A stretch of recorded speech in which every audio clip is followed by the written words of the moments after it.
So we got yet another Patreon listener question on this beautiful Saturday morning. And if you once again are interested in being part of the Transformers Slag Patreon, be sure to check the description below and join the Patreon with all the cool stuff we got. We have a Discord. We got the Patreon listener questions that you could be a part of. You have all kinds of cool stuff that I share only with my Patreon crew of people, like cool scans and rare Transformer memorabilia. And if you're part of a certain tier, you even get some free stuff in the mail that I'm slowly trying to work out when it comes to addresses and everything. But yeah, check out the Patreon and come join us. So we have a Patreon question today from Danni Dolphin. And Danni Dolphin wants to know, and this is actually one I'm going to have fun answering, why is there no Transformer conventions out west in Canada?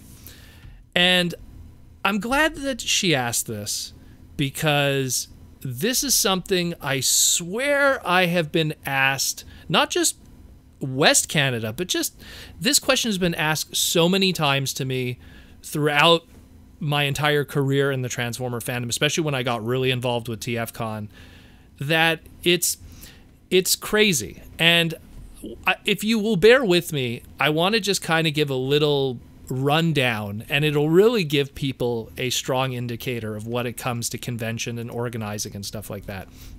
So let's start from, like, let's say the beginning of the beginnings. Botcon 1994, the very first Botcon, the very first Transformer convention in Fort Wayne, Indiana. And it was ran by John and Carl Hartmans, the legendary Hartmans of the Transformer fandom. And guess where John and Carl Hartman lived? In Indiana. So the very first Botcon, no surprise, was in Indiana. Now, granted, John and Carl live in a different part of Indiana. They don't live in Fort Wayne, but the point is it was close to home, more or less. Botcon 95. It was ran by the infamous Raksha, which was one of the most interesting members of the female fandom. She's a pretty cool person. I haven't talked to her in years, but she was always very eccentric, and she left quite a mark on Mr. David K. even.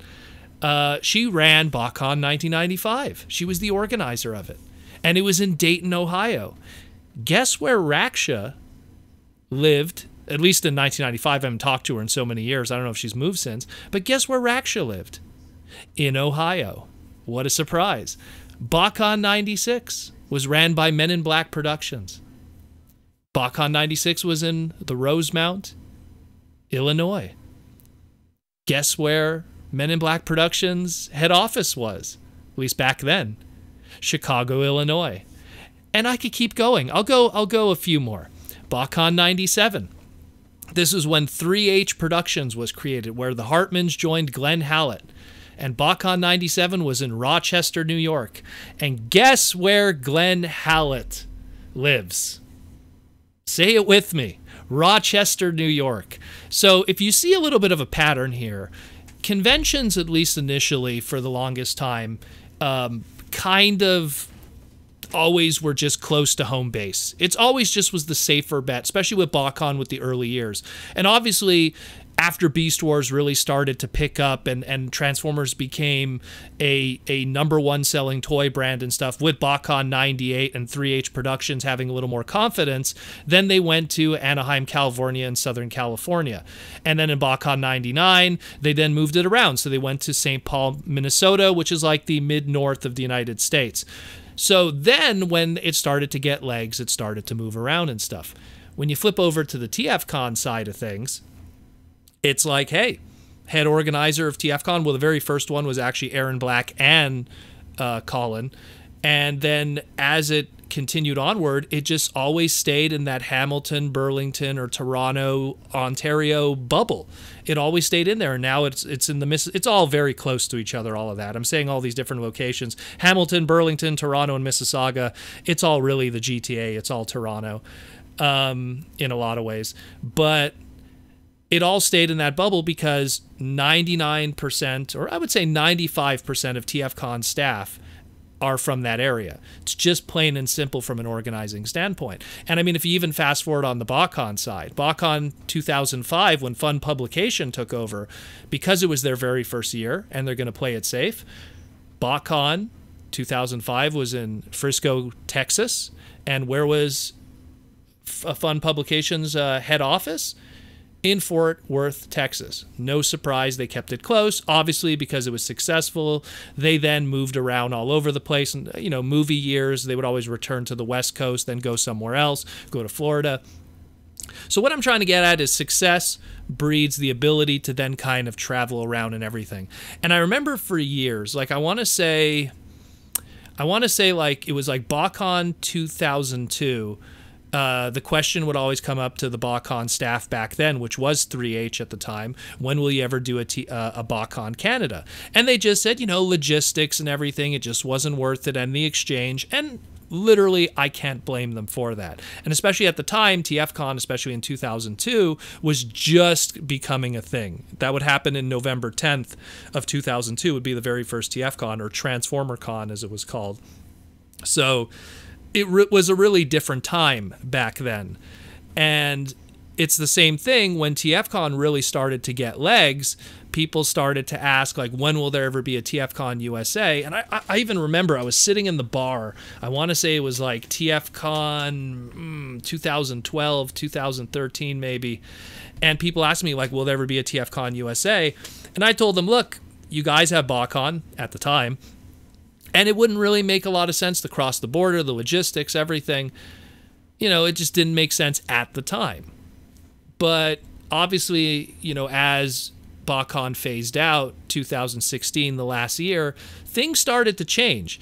And yeah, there was a TFCon USA at that point, but even those TFCon USAs were kept close to the border, close to Toronto. It was just Chicago, Illinois, 5.5 hour drive from the original TFCon location.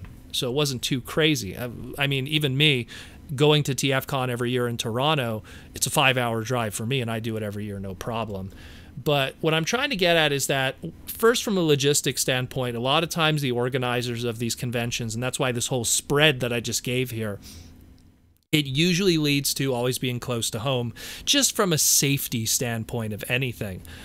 But when we talk about the moving around, and that comes from the later Botcons, both with 3H and with Fun Publication, where they jump around, and with the TFCon USAs in recent years that went to Charlottesville, that went to Los Angeles, that were going to go to Orlando, Florida, that went to, again, Chicago, Virginia. Washington. It was billed as Washington, but it was Virginia. It leads to the success. And the counter argument that I would give to people, because let me tell you, you weren't the first one ever asked would there ever be a West Coast TFCon or anything of that matter in Canada. But it's always like, is there a market? Where would be a good location? And then the logistics of it, meaning like moving everyone to that spot. And it's always kind of a difficult thing. It's why, shout out to the Ener-Con crew who run I guess we'll call it the Winnipeg Transformers Convention in Manitoba, Canada, for Americans who have no idea where that is. Bobby Hall played there on the Winnipeg Jets, if you're a hockey fan. That's about all I could say, really. It's one of these things where you have to understand that it's very tough to kind of move around the smaller show, because in my opinion, TFCon Canada will always be a much smaller entity than the USA TFCons. I mean, anyone that was at TFCon LA, that was some Botcon level craziness, if not bigger. It really was. And that was like anyone who's ever been to a TFCon USA, like the LA ones, and has never been to a Botcon, you kind of got a little bit of a taste of that, especially with the LA one in 2019. So that kind of situation really lends itself to how a convention could be elsewhere. So you need to have that traffic. And if that traffic is there, then there's more of an incentive to go there. So it's one of these, let's say hypothetically Vancouver, West Coast Canada, right? Do we know that it'll be worth our time? You know, would it be worth it for any Transformer convention, not just TFCon with its equity and everything like that, but let's say, you know, the up-and-coming Botcon that's coming out, or let's say that Ener-Con or DairyCon, or I know I'm forgetting something, TF Expo even. You know, would it be worth it for them to move their stuff all the way to Vancouver? Is there a guarantee for all the flights and the time and the hotels to do that when TFCon Canada is normally done in Toronto and 95% of staff already live there? So you don't have to worry about travel costs, hotels. I mean, at the end of the day, everyone goes home and then comes back in the morning, usually. Some people get hotels regardless, but it's one of these things that that people need to understand from a logistics standpoint. Now, granted, I've been proven wrong in the sense where it's like, oh, you know, TFCon USA can't happen. Botcon goes under. Yes, it can kind of happen, you know? So it really just has to be a change of the times. The thing, in my opinion, is if there would be a West Coast Canadian show, the money would have to be there. It would have to make sense from a logistics standpoint and stuff like that to go over there. And it's the same thing with literally any convention. I know that Vangelis used to go to a toy convention in, I think it was on Vancouver Island, called the Cherry Bomb Toy Expo. Correct me if I'm wrong, Chris, if I forget what it was called. And I remember people would tell me it's okay. It's not like, you know, crazy, huge convention, but it was okay. But that really gave a really strong indicator that if an all-in-one toy convention would only pull that much of an audience, what would a focused, you know, Transformer convention pull? In the same way that, you know, I know Colin used to joke with me, like, what if we did a TFCon Montreal? And I said, that's a terrible idea. And I know he would never do it because that's insane. But even though Montreal, here it's this big, you know, crazy New York style city, but is the demand there to make something like that? And I really think there isn't. Just in the same way that TFCon chooses Chicago. It's a central American city. It's a hub airport, one of the largest cities in the United States. It makes sense. You know, look, TFCon made that decision. Chicago has been a place that Botcons have gone to in the past because of the same reasons. So it's more of a business reason, because a lot of people come up to me and they say, like, you know, you should do it at this location. And usually that location is also where the person lives. No surprise. But it's like, you should do it at this location because we have such a great this and a great that. And we have this much population. How many of them? I'm not even saying like Transformers. I'm saying like toys in general. You know, it's a very tough thing to do. You really got to do that. And conventions have been born and died just as quickly because of bad monetary choices. And you don't want to put TFCon or Botcon or any convention in a situation where they run a show and then they bankrupt themselves. I don't want to really say bankrupt, but they really hurt themselves financially, that they say to themselves, okay, guys, let's not do this again. You know, so that's why I went through that list where all those early Botcons, every single organizer did it in their backyard just because it was safe. Because at the end of the day, if it's a complete bust and no one shows up, at least, you know, the costs were low. And that went on for like the first literal 4 years of Botcon. And then it went on for at least the first year of Botcon when it was under Fun Publications, Steed. And heck, even Fun Pub went back to Texas at least twice, just to play it safe for themselves. So it's no surprise. So the long answer essentially is, why is there no Transformer conventions in the West Coast of Canada? Just because right now the logistics aren't there. It could change. It could, and I mean and when I mean it could change, right now as of this recording, no conventions are happening, so that's a whole other animal in itself. But the point is that that could change, but as it stands, it's more of a safety measure, if anything. You know, if a convention is going to go to the West Coast and it's far, far away from their home base, there's got to be a good reason why they're going to a specific city or a specific location.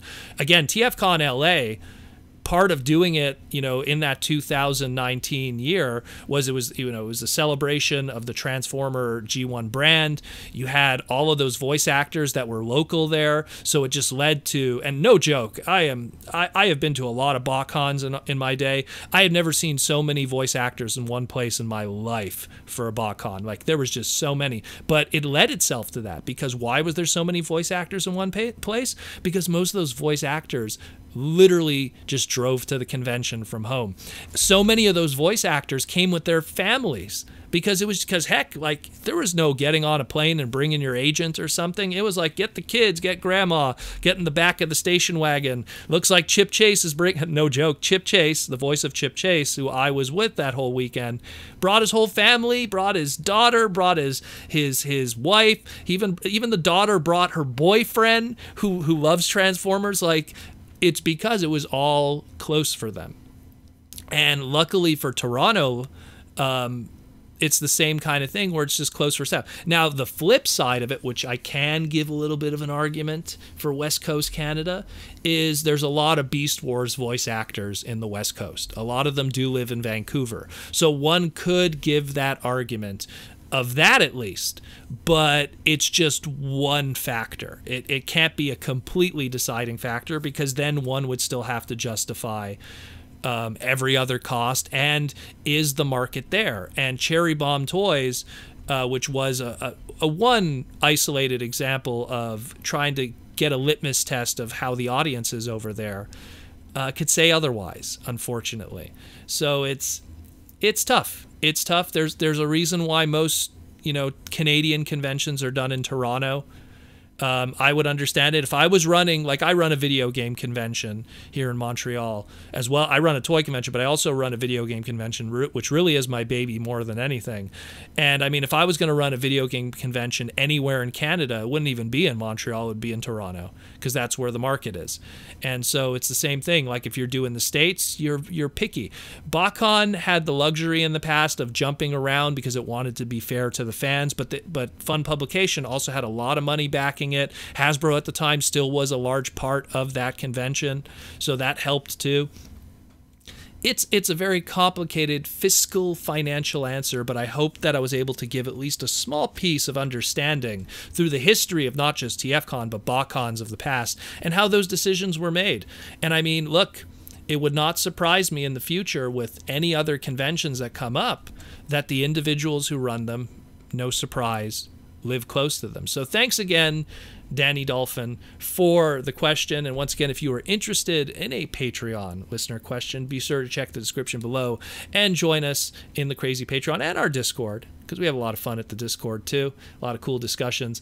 But yeah, that's Transformers, and I hope you all are having a safe and fun time during these crazy times.